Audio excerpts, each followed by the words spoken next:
Can you believe they brought me back for a third game after whatever the heck happened last time? We're out of once again with Crims here after a fantastic fourth game of the night. Quite a long one, but it was fun. It was a fun experience. Maybe we're being overworked here. Do we have to? Did we get workers' comp for this? Yeah. Yeah. What's going on here? Where's our union rep? Yeah, something definitely. Someone broke a rule around here as we are getting into draft. We'll just sue them later. Right? Yeah. Apparently this draft was supposed to be 68 years long as well, so I'm pretty sure that goes against overtime laws as well, but nonetheless, all jokes aside, we are here with Universal Basic Income, the 87-time champion of Friend or Foe or something like that. I don't know, they've won it a whole bunch of times, versus Panda with Hats, the 0-time FOF champions, but looking for their first win of the season at the very least.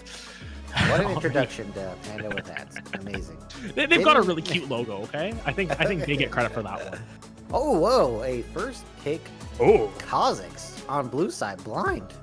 Not the typical that you would be expecting in this current meta.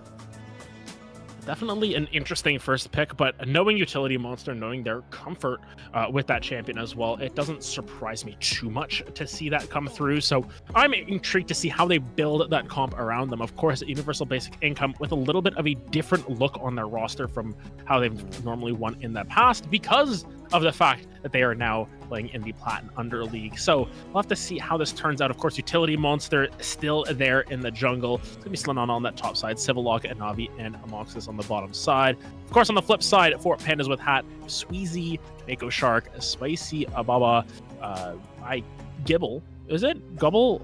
Oh boy. And Subarashi. We have quality issues. Yeah. There's a quality issues up here. There's at least 3 pixels for that, so unfortunate here. As we have the Poppy pick into the Kazakhs, of course, being able to block dashes is very powerful against this champion. Plus the Lulu knockup and polymorph, I think people sleep on that too much. This champion, this Lulu pick is just so good at peeling. Yeah, of course. Alawi just got locked in. Okay, so Universal Basic Income have their own interpretations of the meta that includes an Alawi as a pick into the Poppy and a Karthus, a very early pickup here. Seems to be potentially going to Civillock or a Navi there. Of course, it isn't Gibble, it's actually Quote. So a Quote on the bottom side for Pandas with Hat. Very sorry about that one. But now a Gangplank cover, and both of these teams seem to say, we're just going to pick whatever we feel like playing because we're having fun in this league. Yeah, I don't know how Mobalytics would react to these champions of Kazakhs. Alawi, Karthus all on the same team. This seems like something illegal has gone on. But the Gangplank is going to be a very good scaling champion. Of course, we'll be taking a beating against the Alawi, but hopefully can play the range game up there, P-Sweezy, and scale on this very dangerous pirate and play into the late game with his ultimate, which is going to be huge. Yeah, and at the very least, Tornado Shark in the jungle and that Poppy, you can block a lot of utility monsters engages, jumping in, you can just block that up, slow them down, ground them, make sure that they can't do much after that. That is a possible outplay scenario for Mako Shark here, but of course, Universal Basic Income, they didn't win 3-4 championships off of nothing. They are known to play around Utility Monster and really take that to the next level. I'm totally glazing them up right now, but that's totally fine as well. Nonetheless, the band's coming down to the second phase. Morgana, Twisted Fate, and Vagar are now taken off of the table, as well as the Anivia. They seem to have an inkling of a feeling that Anavi is going to be taking that Karthus bot lane, which would provide some interesting matchup selections here for Quote. Yeah, it's kind of tough picking an AD carry into Karthus because if you pick something that's aggressive short range, then you will kill him early, but then later in the game, Karthus is very effective against you. And so they pick the other style that I was about to allude to, where you just sit as far away from Karthus as possible and he can't hit you. Yeah, the Twitch coming down for Quote. A very strong option, I think, as well, because as you mentioned, short range in the early game, you have some cheese potential, but then later on into the game, you pop it down the spray and pray, the rat-a-tat-tat, whatever they want to call it anymore. You have that long range. You have that ability to go through the entire team at the same time. Of course, the Blitzcrank, though, as the answer, can really negate a lot of these aggressive early playstyles because there's no one more aggressive than a Blitzcrank. Get that pull on one of those members, and they are very likely to perish, especially at level 2. Yeah, getting the Lulu or the Twitch should be a huge trade and potentially kill. So we'll see how they do it. I mean, you could pull them into the wall, so that's going to reduce their MR and then they could just jump on you with so much damage. So honestly, I think it's a really underrated combo. I don't think many people have thought about Karthus and Blitzcrank together. Yeah, and of course, rounding this all out with a little bit more team fight oomph there with the Annie. Of course, she'll benefit off of the magic resistance shred as well from the wall, but as well, just a very strong champion right now, Civillock, just keeping it nice and simple, unless we're getting something crazy like a Navi playing Annie bot lane as the farming champion. I have tried it out before. It's not amazing, but on the flip side, for Spicy Baba, currently hovering a Xerath, and this is an interesting option as well. We talked about the range advantage that you might want to have against a champion like Karthus, against a champion like Annie. Xerath is one of those traditional counter picks, almost. It's hard to call it traditional when it isn't played very often, but it does do very well into Annie because Annie has 625 attack range. Xerath has like 800, 900 range on all of his abilities. He can just sit way back and not really interact in that lane. So I've just noticed something here. They have far range on their carries in the Twitch and the Xerath, right? So they're going to outrange YUBI there. And then if they get engaged on, they have the Gangplank to slow the entire enemy team for kiting and damage. Plus, if anyone gets too close, they have Lulu slow and Polymorph. And then, as a Hail Mary, there is a Poppy standing in your way who can yeet you back to base. It seems like it's going to be very difficult for YUBI to get any kills on the Twitch or the Xerath in this game. Of course, unless they're out of position. Yeah, there's a lot of layers, I want to say, to this comp where you have, for both of these comps in a lot of ways, there's a lot of different ways that you can look to take your fights. There's obviously the option of your picks with your Blitzcrank or Annie. You've got that team fight start in a way with Karthus where you just drop down your Requiem before you start and everyone has 75% or less HP at the beginning of a fight. Or you can look for some of these more skirmish styles. You know, you've got your Kha'Zix, you've got your Alawi who can look for some of these 2v2, 3v3 plays. And then, of course, Alawi's so difficult to gank if you are this Poppy on the top side of the map. On the flip side, you've got that heavy team fight presence, the Gangplank ultimate coming down, the Twitch spraying and praying across the team, the Xerath with that artillery from infinite range away. Or you can look for some of those picks as well. Xerath has that stun. You know, Poppy has the stun. Twitch can just pop out of invis and pop up out of notice. So a lot of different angles to play with here. But of course, getting into this game, I am intrigued to see how YUBI and Pandas with hats end up playing this one out.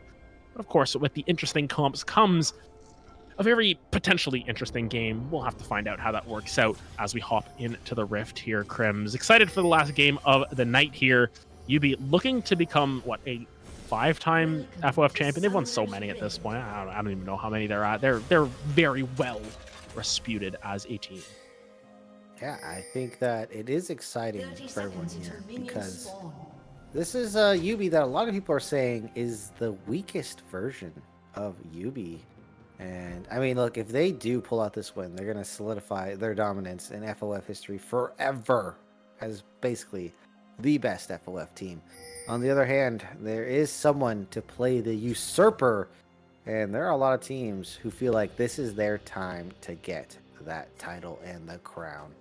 And I mean, it's going to start with Panda with Hats in this very first game. And I think one of those teams that we actually saw in our first game that we casted, Blue Bayou Zoo, that would have been a title that they would have been willing to sort of usurp for themselves in a lot of way. But of course, they end up falling to Pentakill Teemo Please. So potentially the expectations for this season are misguided in a lot of ways. And of course, the unofficial power rankings that came out had BBZ as one of the top teams, end up falling to PTP. So who knows what's going on? I sure as hell don't really know what's going on with this season quite yet. We've got we've got 2 back and forth games, we'll put it that way. Wait a minute. Now, quote, already sort of what award crawling up there. The Karthus Blitzcrank not going to be able to find their mark quite yet.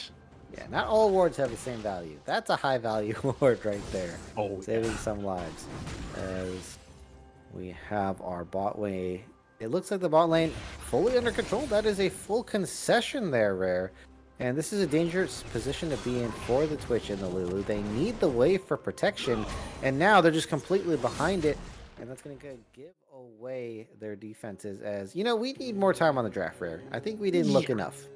Yeah, and we're going to switch it back after that. We just need a peek, just to remind us where we came from. There was a Zyra ban in there. That was definitely not this game. Was it this game? I don't think that was. I think, was that this game? Oh, there might have been a Zyra ban. You know what? Interesting. You know what? That's okay. That's hook gonna land! On to Lulu. She's taking a lot of damage. Look at those Skittles dropping down. Subarashi taking A nice little chunk of change there. Beautiful. We take it down to about 300 HP as Civillock getting the worst end of this trade. Bezos build Xerath to come through as Spicy Baba with that first strike. Going to be collecting a little bit of change for themselves as well as Slanana on the top side, just trying to survive Sweezy and all of those parlays. Yeah, okay. All right. That just happened. I'll have to just accept that and move on. As Sweezy is getting... I was going to say something else. I'm not going to say it. Is getting beat up. Getting... Are the tentacles? Not the hands, but another anatomical part that is not human. In the top lane there. The tentacles, yeah. Yeah, the tentacles. You know, yes, the very human body part of the tentacles there. Sweezy, something interesting to note is that we've got 3 first strikes in this game. And a lot of people like making money. They want to get their bag. Okay, Mako Shark. Mako Shark going in for a little bit of a trade pull. Just barely short. Just caught a little bit of the rear end of Subarashi there. Didn't quite land, but it was Poppy close. is popular today. I did not expect that. Was Poppy even picked yesterday? It seems like it's all over the place now. What happened? Poppy's just a fun champion, and maybe they might just like the champ. You know what? Sometimes comfort is king. Always like to use that old adage from time to time, especially when you've got Alawi picked up for Slanana on the top side. Willing to pick that up very early. Sweezy, though, feeling okay for themselves right now, has that Sheen already in the inventory, looking to continue stacking that one up as Spicy Baba continues to land down damage with the first strike procs, getting gold while they're at it. Always good to be an economical warrior in the same way that you are a magic warrior. Economic warrior. That is a nice ring to it. It's a nice title. Oh, Civil Lock and Spicy Baba in that mid lane there. And I mean, no one really has found a kill yet. Just a couple minutes into this game. I was for certain that Moxus would have landed a deadly hook at this point in the game. Did get one, but it just wasn't there for the kill. And you know what? I'm okay with it being a little bit more subdued this time around, considering the preface to this one. You know, not on pace. We want a more for macro-focused game. We want 1 kill by 20 minutes, and we want like extreme. Like, we want turrets to die though, and we want dragons to be taken. Listen, I had my chance to shine last game. I was popping off every single fight that we had. Unfortunately for Mako Shark, gonna Hex Flash forward. Still gonna try and chase this one down despite that. Slanana was gonna be forced way off the wave here. Sweezy just gonna be given a lot of real estate on this top side to continue to farm up here. And Gangplank loves to collect that money. We'll continue to do so with that farm, but of course, the answer from Utility Monster's call is to take this early dragon, try and get that macro advantage that we still talked about. And talking about economics, that deal was not a good trade. As I mean, 1 attempt at a kill for dragon, that's not trading up in the world. I would have to say.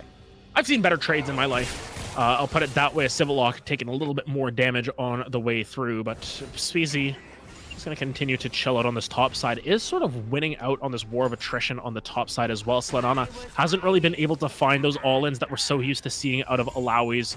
Normally, though, has to come for that level 6 to make it happen, but a Mako Shark on this top side. Here comes the Cannon Barrage. It's first blood for Mako Shark. There's the 1 kill that they get in the first 20 minutes, and now the rest of it they'll spend farming. But Sweezy going to be able to deny a huge wave away from Slanana as well, who doesn't have that teleport. So this is a lot of money going to the wayside here. Utility Monster and Civillock, though, gonna try and answer in kind. The oranges, are they there? Consume the citrus. The Tibbers is popped as well. Sweezy gonna even flash out, but it's not enough. Utility Monster collects that one up. A couple of summoners burn.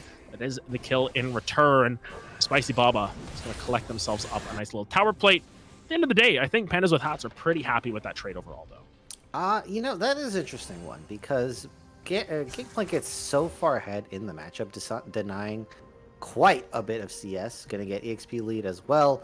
And, I mean, if Gangplank is ahead in the game and is actually pressuring the Alawi, that is going to be a lot of force that you can leverage in the rest of the game. So, that is an interesting trade.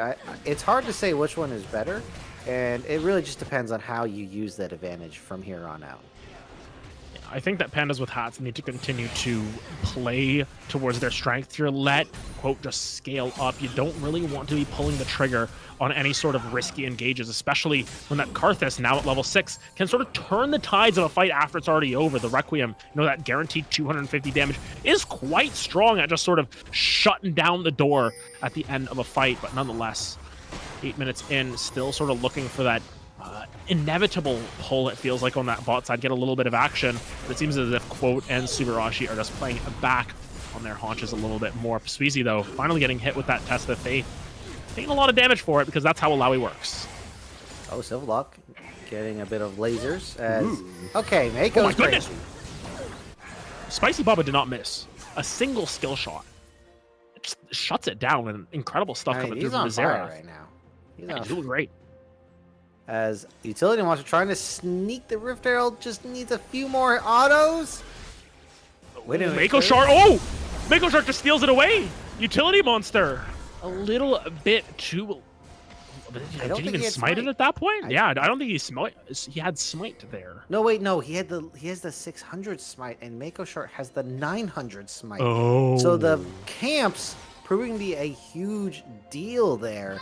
As Utility Monster somehow is just very far behind Mako Shark on the Poppy. I know Poppy has AoE, but the isolate damage from Kha'Zix is actually a good clear, and so it just plays a huge factor in the game, that Rift Herald.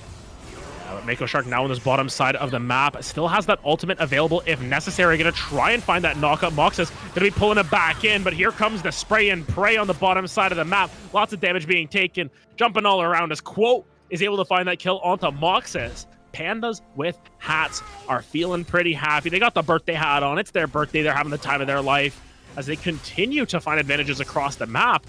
Looking at this gold lead for themselves, up to 3,000 gold for themselves. Quite a story coming through from Pandas with Hats in this early game when we thought it was just going to be nice and calm and collected. They've stayed nice and calm and collected, but they also have a pretty big lead.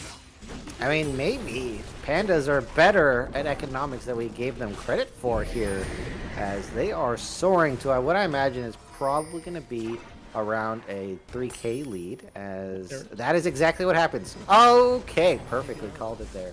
And they get themselves a nice 3K gold lead. They got GP ahead. Twitch just got a ton of plates, so the gold is right where they want it to be. They had a kill on Spicy Baba as well. So this distribution of gold is absolutely perfect. And they are doing excellent in this early game. And I mean, Panda with Hats, maybe some of the most underrated teams in this league. Yeah, they came into this league with not a lot of expectations on them. Granted, they're going up against YUBI. This is a team that is a household name in FOF, and yet, in this early game thus far, it may be too early to call it right now, Pandas with Hats looking quite good. Civillock now in a little bit of a hairy situation, knocked into the wall. Is there enough crowd control to come through? No, but there is a Moxus to come up and protect the line. Civillock dodging away, gonna take one of those shots.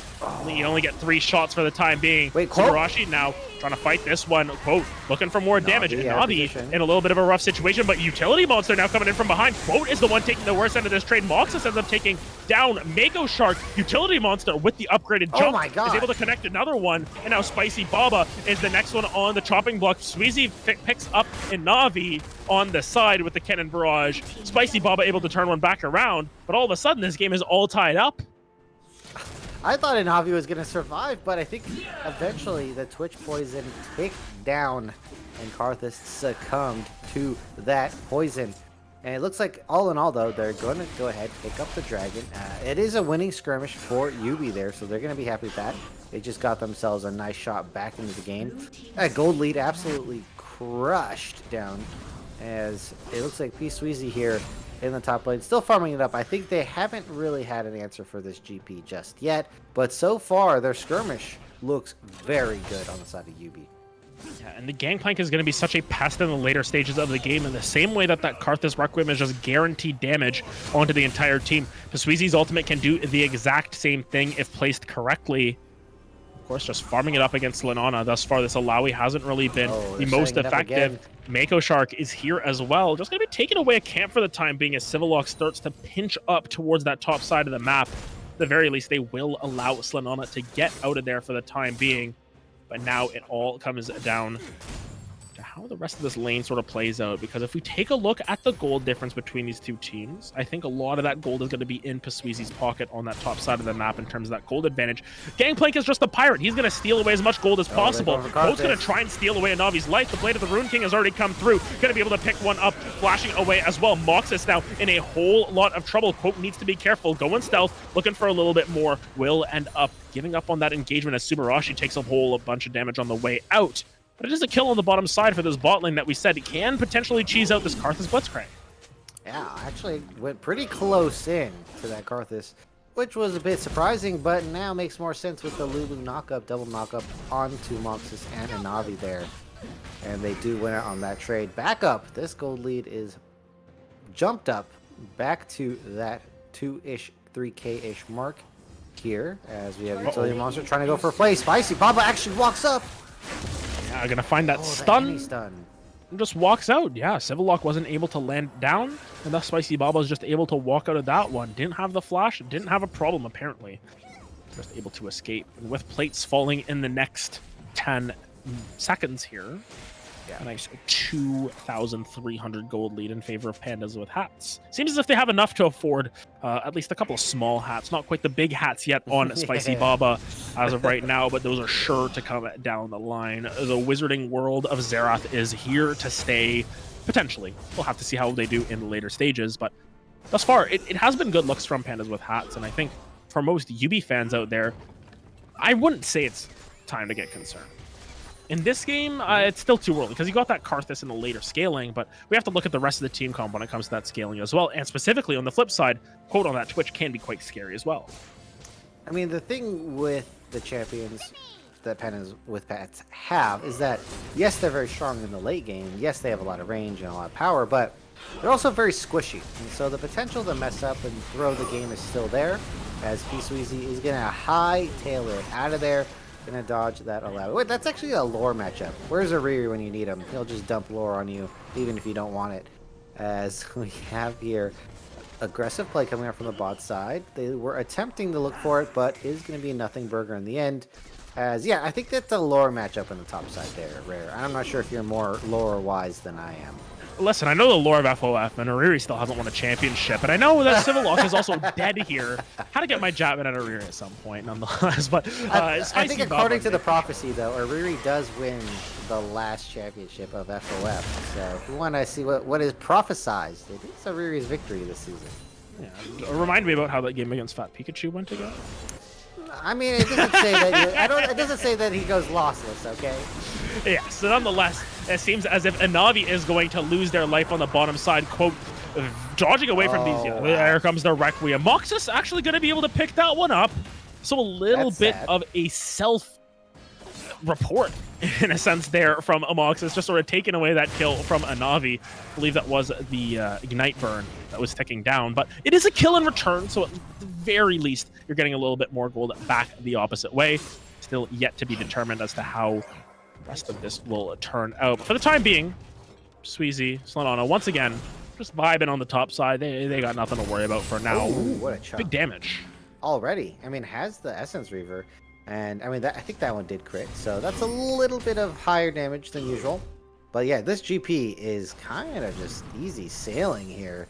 And so, I mean, again, they're not doing much to shut down the GP. I guess they're going to go with the other approach of win the game before GP is a problem here, Rare. Yeah, at the very least, that's what they're going to try and do. But yeah, the Gangplank is becoming quite the issue. Doploons are just fall. There's just a rainfall of Doploons for Pisuizi at this point. Yeah. I mean, wait, is this kill? Oh. Oh, okay. Just barely. He's charging up the crit. Oh, okay, never mind. First strike is gone. No. Oh, Civillock cut out. Yeah, Civillock is likely to fall here. Yep. As Navi takes a little bit of damage on the way out, and Spicy Baba has been fantastic thus far on the Xerath, and if we can actually get a look at the gold here, you can see a lot of that gold lead is coming through from Spicy Baba and Pasweezy, the two Bezos build members there with the first strike. Granted, a pull going to come through onto Subarashi, and Subarashi is dead as Utility Monster picks up their 4th of the game. Now looking for a little bit more, looking to get fancy here with Quote. That's going to be a lot of damage taken as well. Dragon almost playing for the enemy team there, but Quote will just barely stay alive. Moxus going to go down to Spicy Baba as well as the Xerath continues to pump out damage. Pandas with hats somehow sneaking away with even the smallest of advantages, despite Quote living on a sliver. We're still able to make it happen. Yeah, I mean, look, Raritan, you seem to be quite gold focused here, and we got Shuriken's on the case, as we can see. There we go. Gold difference in that mid lane is nothing to scoff at. That top side as well, and that's where most of the gold difference is. Everyone else kind of riding. That is the whole gold. Yeah. Yeah. Basically. And, yeah, that is not a good sign. As it looks like it's going to be an exponential growth for both of those champions there. As the fight, version number 2 of this dragon coming right up. Yeah, you know, a logarithmic curve, if we want to say it that way, potentially to build in terms of their gold lead, but for the time Poke is being, missing. Baba's out of mana. Ooh, Baba has no mana. He's going to get that back with the Xerath passive. Probably the most useless passive in the game, if I'm being real. But hey, got some back at the right time. Is going to have to flash out to stay alive. He has the ultimate, as you mentioned. There comes the cannon barrage as well. Utility Monster's taking a boatload of damage here from this dragon as well. He's all maybe forced out as well. Forced to jump the wall. And all of a sudden, Pandas with we're back in. They're going to be able to go back in. His Utility Monster's going to steal it away. But look at the damage coming down. It's the Requiem picking up one onto Pasweezy. But it's Quote shutting down the bug, squashing them in their tracks. The steal going in favor of Utility Monster. In first tower, somehow, some way, against Pasweezy. Slanon, just sitting up there saying, I don't care about the game. I'm going to split push. Yeah, Kazakh steals steals Dragon from a Poppy. Never seen that one before.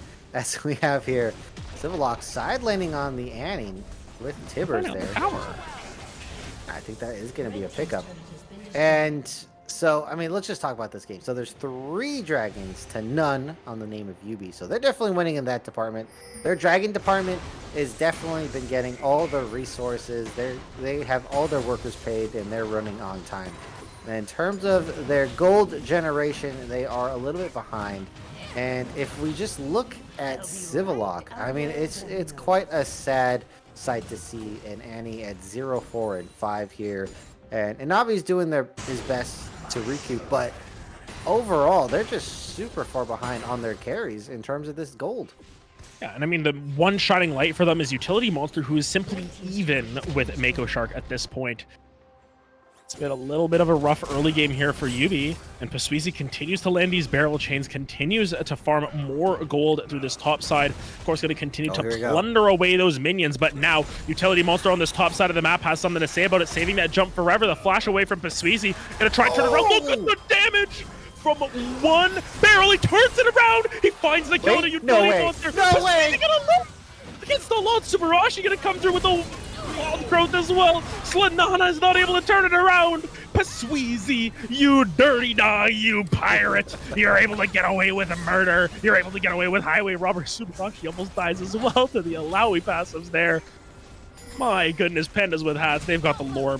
They've got the plot armor at this point. What is going on? Is another fight coming on the side there. It's Spicy Baba getting caught out. Lots of damage, no flash to be found, but a Navi has to land the Skittles. Just going to try to walk into it, but Mako Shark gonna find it at the end. Here comes the Requiem, though. Lots of damage being taken there. Mako Shark needs to be careful. Pasweezy needs to be careful. Colt needs to be careful, but all of them will limp away with a sliver of health. And Pandas with hats find more kills, find a way to stay alive here. But they still end up not going too heavy in the gold advantage. There's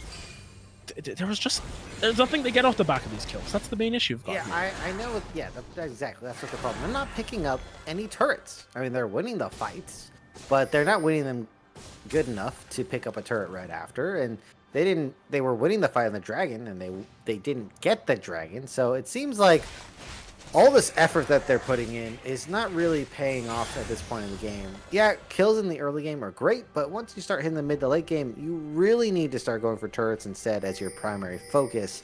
And Panda with Hats, they kind of need to recognize that the turrets are going to win the game, not the kills. I think major things to keep an eye on in this game is how Quote is going to transition into these later stages. Because at 2 completed items now for Quote, they're going to be doing quite a lot of damage. This windsues that they have now picked up is going to be a massive boon to the enemy side because of that hybrid pen that you get off of the item. And when they ought to pick off a Runon's Hurricane in the later stages to deal with the likes of Slid on a utility monster and Moxes in your face, have a lot of damage to deal with from this Twitch alongside Pasuizi, who is absolutely crunching the damage down onto Slanana, who's able to retaliate in kind just a little bit there. But this game just, there's so much scaling on both of these sides that it's still up in the air for both of these teams. But Pandas with Hats, with the early game advantage at the very least, are sitting quite comfy right now, I would say. I think the big deal is going to be that range advantage, and it's going to continue to play a bigger factor in the game. The longer it goes, the higher the damage gets, and the discrepancy in the range is so drastic that I think that Panda with Hats, they're playing a little too hot and loose around the dragons. They should really let their range poke out, get that free damage. I mean, Spicy Baba does a ton of damage. Why don't you just let him get free poke in the meantime around these objectives? And then there's no way that utility monster, Civil Lock, and Navi, who's a very slow Karthus, can walk up to these objectives and challenge you. And so I think that they need to slow it down. Maybe they're a little hyped up, a little anxious around these objectives, especially this one. It's going to be the Soul. So I want them to play slower. I want them to play calmer and use that range advantage that they have. And the thing is, despite the Soul being present on the map, it is Cloud Soul. So are you really that concerned if you're the side? Oh my goodness, and Navi's just dead. Okay, he's just dead. And now the Requiem has to come down. Pasuizi, though, in a little bit of trouble, taking a lot of damage, but Utility Monster goes golden in the middle of the fight, has to jump out of dodge there. Civil Lock trying to move forward, finally lands a big Tibbers, but Subarashi going to be able to stay alive for just a little bit longer. Tibbers going to chase that one down as now Utility Monster rejoining the fight. Is this the fight that they were looking for? Mako Shark knocks back 2 plus a Tibbers. Doesn't seem to matter as for the side of YUBI, they're going to secure this 4th dragon for themselves. It is up to Spicy Baba to try and steal it away without the ultimate, or Pasuizi to drop down that cannon barrage. Nonetheless, they find the fight that matters and they'll secure themselves the Soul. That was a bit of a hectic fight. They were not expecting the flanks on the side there. They did do a valiant effort of getting the first kill, but Utility Monster also is able to get out, and now they have that Soul. And so now we can actually take some examination on what's the value of the Soul. So Karthus, I mean, that's just dot water. Karthus with you're literally standing still for the 3 seconds to get the extra movement speed. It would be nice if he had the movement speed, but so that is practically 0 value. Annie is quite decent, but the problem is you want to use your ult as the way to stun everyone, and you want to get in range. So it doesn't really help Annie out that much. Of course, after she ults it, like, yeah, she can get out or like move around on the field. So it's not completely terrible. Kha'Zix, I mean, that's amazing. We don't have to talk about that one. And Alawi is okay. Quite good too, I think. I think it would be quite good. You can just sort of use your ultimate. You dodge around a little bit. You pull the spirit. You can keep jumping around a little bit in that fight. It's not the worst case scenario. Moxus will appreciate it too. I mean, you ult, sprint around in there, you just do whatever Blitzcrank does in the middle of a team fight. Yeah, if Quote got the Cloud Solo, that would be, I mean, that is just too much. That's space gliding. Yeah, it's just too hard to deal with the Twitch at that point. And same with Pasuizi as well. Just use that and then zoom around the fight while you are slowed against the Gangplank. So fortunate for YUBI that Soul does not fall into their hands. But now we have the same question we did last game rare, the Elder question. Because if any team gets that Elder, it's going to be a drastic fight afterwards. Oh, they're trying to get in range. Oh my goodness, enough! He's a sitting duck! Spicy Baba! The same thing happens again. Inavi is not fast enough to get away, and Spicy Baba with the Xerath doesn't even have to see him on his screen, gets the kill from far range yet again, can't dodge, is a slow Karthus. This matchup, it just seems like pain. Yeah, Spicy Baba is rich too. He is a panda with a hat at this point. Has the Rabadons in that inventory. He's feeling pretty happy about things. And now as this game progresses, when you don't have that Karthus around, you have to play a little bit more cautious, especially since they popped the Requiem at the end of that fight. So now just allowing Pasweezy to split push, open up the map, force them to play towards this Baron side because they can just pull trigger on this and just go for it if they so desire. Granted, lots of vision set up by Utility Monster and Moxes. This is the YUBI way, just to play methodically, play as well as possible, set up all these wards to prepare for the inevitable. This pull not going to land onto anyone though. You can see the positioning, you can see all of these members rolling up. I think that's the first Q that Spicy Baba has missed in like 8 minutes, if I'm being real as well. Yeah, that. I thought. Yeah, you did say he don't miss, but he just misses occasion. Ooh, pull attempted onto Subarashi. Okay, wait, hold on, Moxus. Okay, Moxus, no fear. Walks up to Poppy, punches her in the face. Nice little uppercut. You know, I thought Mako Shark was gonna go for that, and honestly, I would have been down. I'm just sort of waiting for the fight. You know, there's always, in League, there's always the fight. The one fight that just, like, sort of breaks the game wide open. And I feel like a lot of these fights for Pandas with hats, as we mentioned, haven't really led to much in their advantage. Yes, Pasweezy has just been able to sit on the side off the back of finding that kill onto Anavi from the rest of his team, able to pick up another tower for themselves. But now, it's sort of gotten into a little bit of a stalemate. The Baron dance, as they like to call it in the pro leagues as well, where they're sort of waiting for things to happen, waiting for the development to occur.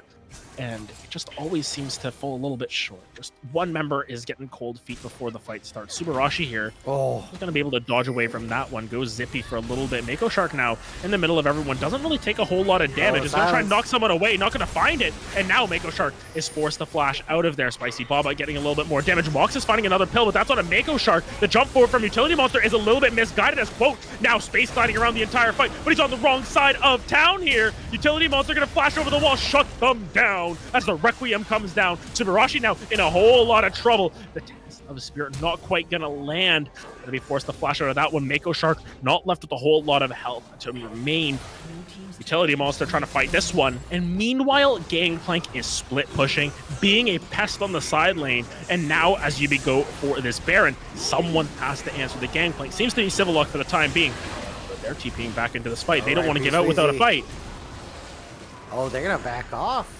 The GP threat is too much. I mean, one good barrel chain over the wall, rare, and that's just going to be the game good night right there. Pasweezy, though, I think holding on to the ultimate a little too much. I think his team kind of needed the GP ult in that fight, and who knows what would happen with that extra utility and damage.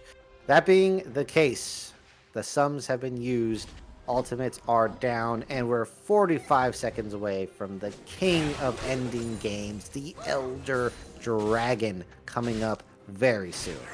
Yeah, meanwhile, Pasweezy has 4 completed items. That is a Bloodthirster in the inventory. Lots of big damage going to come down from that Gangplank, even more when they are at full health. Of course, the Xerath has been a constant boon of damage as well, 3.5 items. And side note, I want to shout out Civillock here, who had a very rough early. We can't put it any other way, as now sitting at 3 items. So this Annie is going to start to deal some damage as well for herself. Navi trying to cosplay as their enemy, being a member with a hat, but not quite a panda. YUBI is I think they accept any headgear. They can accept, but do they accept any animal? Because Yumi is a cat. Do they accept cats with hats? Or is that like copyright violation against Dr. Seuss? Oh, wait of Dr. Seuss. Oh, they're just going for it. Look at this. This is a ballsy play. They feel so strong with Pasweezy, and you can see why. Yeah, Pasweezy is just knocking down these barrel chains ad nauseum here. Mako Shark gonna go into this one, gonna try and knock someone out of the fight. It's the Karthus, that's a big one. Cannon Barrage comes down, Slanana taking a lot of damage. Here comes the Requiem, lots of damage coming the opposite way. But there's the fruit to heal them up. And the Elder Dance continues. Spicy Baba off on a little bit of an off angle here, trying to contribute over the wall. Jumps over the wall. This might not be good for Spicy Baba. Big Timber's gonna come down, and here comes the fight from YUBI. They find multiple members there. Pasweezy in a world of hurt here. Mako Shark trying to bail out the homie, but there is a Guardian Angel at play. The Elder Dragon is started. Mako Shark is nowhere in the vicinity. They are in a different area code. They are in a different state at this point, as the Elder Dragon will go the way of universal basic income. It is their right to get basic income as well as the Elder Dragon, and now they all of a sudden claw themselves back to an even game state where they have to lead at this point. The full dragon stack into the Baron here. They're going to have all the buffs in the world to end this game. And that, I mean, maybe a few barrel chains away from victory on the side of PWH, but it just wasn't enough. They don't get the damage down. They don't send YUBI away, and they don't get that Elder. Oh, this would be crazy. I don't think he has vision. No. Not even going to test it there, had the Hex Flash, but did not want to tempt fate over the wall. The Baron is secured by the side of Universal Basic Income. Now up to an 1,000 gold lead. All things considered, not the biggest advantage in the world, but those 2 endgame buffs on their hand for the next minute and a half at the very least may be enough to push down some turrets and really prevent anyone from existing on this map, including Subarashi, who, if they get hit with one Kha'Zix EQ, I think they die. Subarashi doesn't even have a second item completed. Oh, that feels bad. Support things. I mean, an item like that increases your 80 carries damage would be very strong here, and just isn't able to get to it. Oh, Moxus. I mean, they could be one hook away from picking up the win here. There's a lot of turrets in their way, and it's time that is being stalled. Time that Pandas with hats desperately need. Wow. Oh, the Karthus ultimate. I haven't even thought about that yet. Yeah, the Karthus ultimate can just drop down onto multiple members if they so desire. I think they're trying to pop the spell shield off of Spicy Baba so it gets the most value. Hole over the wall, not quite going to land onto Mako Shark, but look at the respect that is forced to be given. PWH not able to land the 3-parter. Just going to be left with the 2-2 Tuesday 2-piece chicken combo there, landing onto no one and getting no money out of it. That is exactly what happens. PWH is not able to convert, and that inhibitor is just removed from play once again. Okay. Over to the top side of the map they go now. They're just going to continue to pick up towers. This is the YUBI way. Collect absolutely everything. Collect their basic income, which is all the neutrals. They don't feel confident going for the end, even with that Elder there. It expires in 15 seconds. That's probably I mean, you could win a fight 15 seconds, bro. I think that's possible. At least try the Karthus ultimate. Can I see the Karthus ultimate with Elder, please? They say. Oh, he might not have a chance. Oh, yeah, wait, Navi. The dodges. Ooh. Navi with a fancy feat. Fancy feat, yep. You know what? That reference is kind of overused. I shame both of us for going for it at the same time. Yeah, listen, it works because, I mean, Karthus doesn't really use his feet. He sort of floats around. Yeah, so does he have the fancy floats? It is an F. It is a word that starts with F. I think we have to. I think that is preferable here in this case. Unless there's something else. Because there's no fancy hovering. That sounds lame.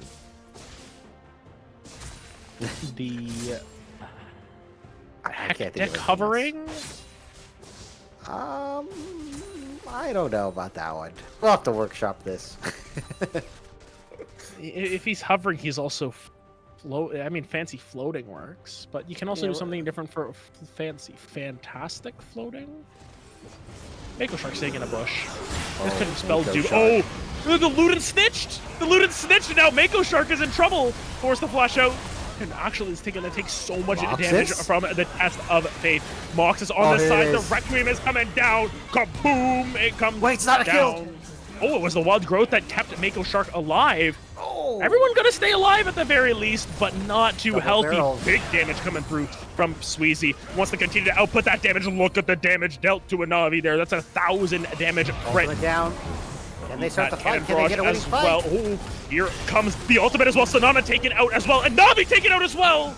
Spicy Baba finds 2 with the ultimate, and this game is not over. Once again, we get ourselves into a multi-minute thriller. Civillock looking for the solo kill, will find it, but it's traded 1 for 1.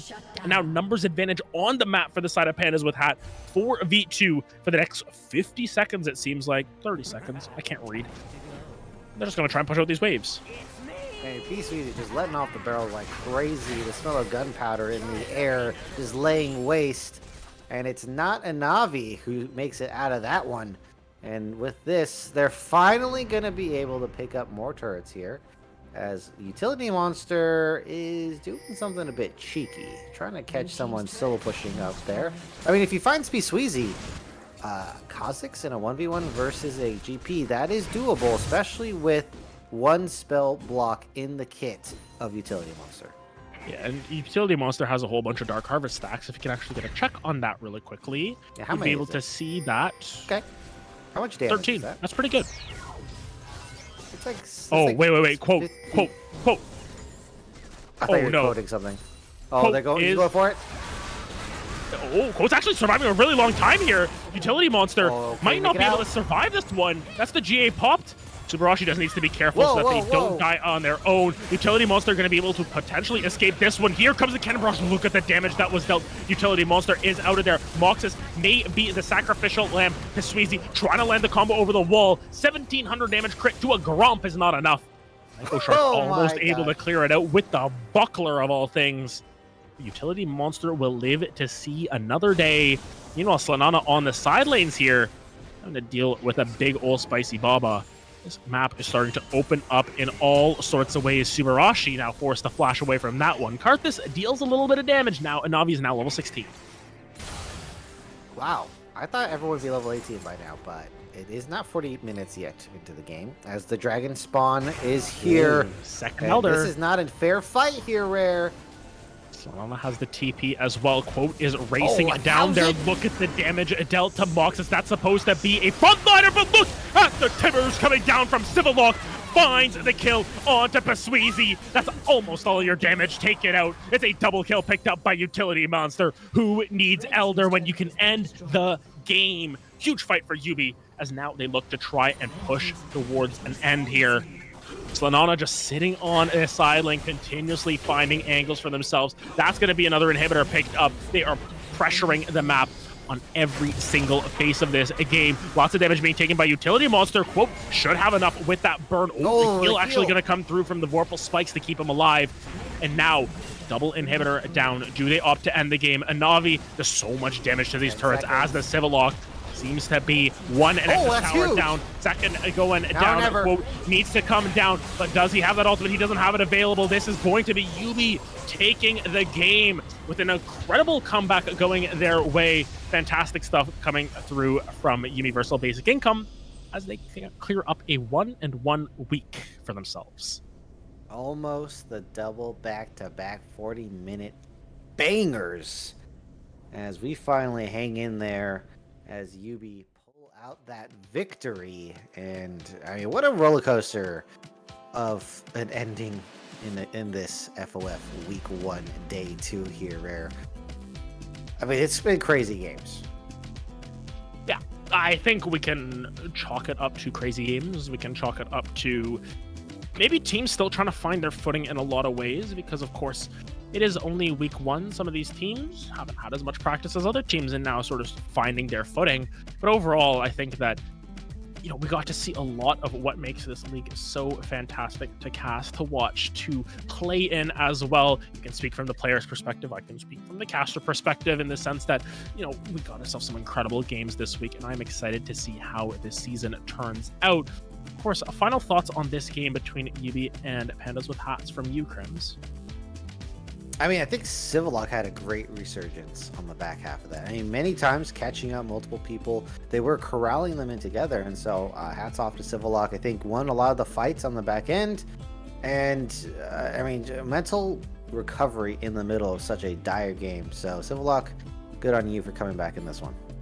And I think on the other side of things for Pandas with Hats, we've got to keep an eye on Spicy Baba. That was incredible Xerath gameplay that you don't get to see a whole lot in leagues like this. Just 70-80% of those skill shots just landing so much damage dealt, just didn't end up working out in the end. But nonetheless, Pandas with Hats can take themselves a valiant effort here despite the 0-2 week, and I expect to see potential resurgence from them down the line. But I believe that does wrap us up for tonight here on Friend or Foe. Final season, of course, brought to you by all of this wonderful production team. Thank you to Sherrigan, our producer for tonight, as well as everyone behind the scenes who make this possible, who do the artwork, who do the graphics and everything. Thank you to you, Crims, for joining me for these last 3 games of the night. Hope all of you have yourself a wonderful rest of your evening. If there is much of your evening left, it's 1 a.m. on the East Coast here. We'll see you next time. My name is Rare Adam, signing off for now.